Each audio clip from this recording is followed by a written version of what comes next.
Hello friends, this is Sweety and welcome to learning without burden. तो आज हम करेंगे 3 जनवरी के पेपर 2 का आया हुआ एक पैसेज। जैसा कि मैंने पहले भी बताया, पैसेज करने का मेरा मुख्य उद्देश्य है ये देखना कि व्याकरण के कैसे कैसे क्वेश्चन आए थे, और इस तरह से अगर हमने सारे पैसेज कर लिए तो हमें व्याकरण के सारे क्वेश्चन पता चल जाएंगे। ठीक है, और क्वेश्चन ऑलमोस्ट रिपीट ही होते हैं। ठीक है, तो आइए शुरू करते हैं। पहले इसको आप पॉज कर लीजिए या स्क्रीनशॉट ले लीजिए, इसको रीड करिए। ठीक है।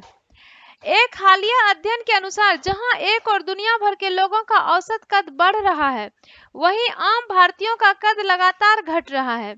विज्ञान पत्रिका ओपन एक्सेस साइंस जर्नल में छपे इस अध्ययन में कहा गया है कि भारतीय पुरुषों और महिलाओं की औसत लंबाई तेजी से कम हो रही है। अध्ययन में 15 से 25 वर्ष की आयु के बीच और 26 से 50 वर्ष की आयु के बीच के पुरुषों और महिलाओं की औसत लंबाई और उनकी सामाजिक व आर्थिक पृष्ठभूमि का विश्लेषण किया गया है। इससे सबसे ज्यादा चिंताजनक पहलू यह सामने आया है कि लंबाई कम होने के पीछे आर्थिक व सामाजिक पृष्ठभूमि की भी बड़ी भूमिका है। देश में सुविधा संपन्न लोगों का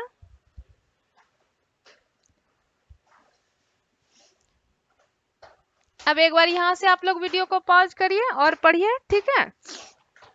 देश में सुविधा संपन्न लोगों का सामाजिक कद हमेशा से ऊंचा रहा है, लेकिन अब यह भेद कद काठी में भी झलकने लगा है। जहां संपन्न लोगों की औसत लंबाई में कोई ज्यादा कमी नजर नहीं आती, वहीं गरीबों की औसत लंबाई लगातार घट रही है। सबसे ज्यादा गिरावट गरीबों और आदिवासी महिलाओं में देखी गई है। अध्ययन के मुताबिक एक 5 साल की अनुसूचित जनजाति की बच्ची की औसत लंबाई सामान्य वर्ग की बच्ची से लगभग 2 सेंटीमीटर कम पाई गई। पुरुषों के मामले में किसी भी वर्ग के लिए स्थिति अच्छी नहीं है। सभी वर्ग के पुरुषों की औसत लंबाई करीब 1 सेंटीमीटर कम हुई है। तो होप कि आपने अब ये पढ़ लिया होगा अच्छे से। आइए अब क्वेश्चंस करते हैं। ठीक है। लंबाई कम होने के पीछे डैश व डैश पृष्ठभूमि की बड़ी भूमिका है। तो जैसा कि हमने पैसेज में पढ़ा, आर्थिक और सामाजिक। ठीक है, पैसेज के अनुसार आर्थिक और सामाजिक। नेक्स्ट देखते हैं। एक शोध के अनुसार कद में सबसे ज्यादा कमी का होना डैश में देखा गया। किस में देखा गया? आदिवासी महिलाओं में।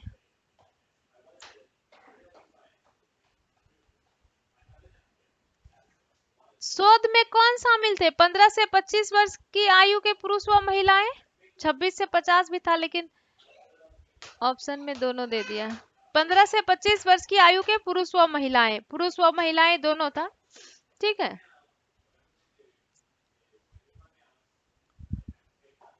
शोध के अनुसार किन लोगों के कद में गिरावट हो रही है? जो साधन विपन्न है। संपन्न का उल्टा होता है विपन्न, अपोजिट। लंबाई का 1 सेंटीमीटर कम होना किससे जुड़ा है? सभी वर्ग के पुरुषों के साथ। गद्यांश के अनुसार लंबाई में गिरावट के प्रभाव से मुक्त है। कौन है प्रभाव से मुक्त? जो आर्थिक रूप से मजबूत व्यक्ति है।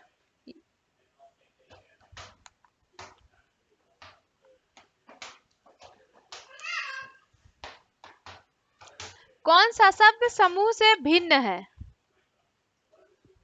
सामाजिक, आर्थिक, पारिवारिक और पृष्ठभूमि। तो सामाजिक, आर्थिक, पारिवारिक और पृष्ठभूमि में कौन सबसे भिन्न है? तो ये है पृष्ठभूमि। ठीक है।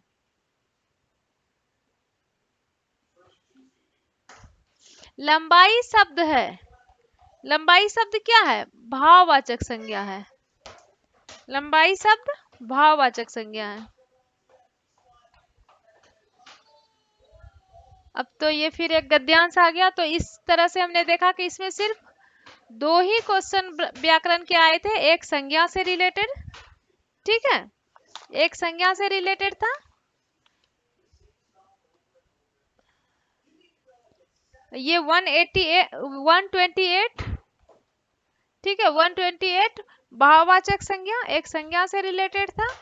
और एक ये कौन सा शब्द समूह से भिन्न है, 2। बस 2 ही क्वेश्चन आए थे व्याकरण के, ठीक है।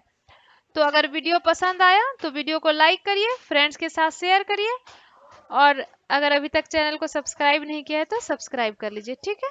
बाय।